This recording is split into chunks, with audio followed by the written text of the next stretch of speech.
വാപ്പയുടെ വിശ്വരൂപം കണ്ട് ജാസ്മിൻ ഞെട്ടുന്നൊരു രംഗമാണിത്. സത്യത്തിൽ മറ്റോരോരുത്തരുടെയും ഫാമിലി വരുന്ന സമയത്ത് ജാസ്മിൻ ഇങ്ങനെ സ്വന്തം ഫാമിലിക്ക് വേണ്ടിയിട്ട് വെയിറ്റ് ചെയ്യുന്നുണ്ട്. ഇന്നലെ വരുമെന്ന് പ്രതീക്ഷിച്ചു, ആരും വന്നില്ല.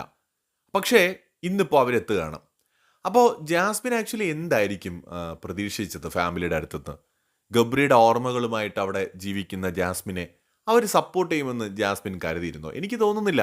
കാരണം ഫാമിലിക്ക് അത് ഇഷ്ടമല്ല എന്ന് മാസങ്ങൾക്ക് മുമ്പ് തന്നെ അവർ വിളിച്ചു പറഞ്ഞ കാര്യമാണ്. പക്ഷെ വാപ്പ ഇത്രയ്ക്ക് കലിപ്പാകുമെന്ന് ജാസ്മിൻ വിചാരിച്ചില്ല. മാത്രമല്ല, വാപ്പ വരുമെന്നും ചിലപ്പോൾ പ്രതീക്ഷിച്ച് കാണില്ല. ഉമ്മയെ പ്രതീക്ഷിച്ചിട്ടുണ്ടായിരുന്നു, വാപ്പ വരുമെന്ന് ചിലപ്പോൾ പ്രതീക്ഷിച്ചിട്ടുണ്ടാവില്ല. ആഗ്രഹിക്കുന്നത് പോലെയൊക്കെ പറഞ്ഞു, പക്ഷെ അതൊക്കെ ജെന്യുവിൻ ആണോന്ന് സംശയമാണ്. കാരണം വാപ്പ വന്നാൽ ജാസ്മിൻ അറിയാം ഈ ഒരു ബന്ധത്തെ സപ്പോർട്ട് ചെയ്യില്ല എന്നും.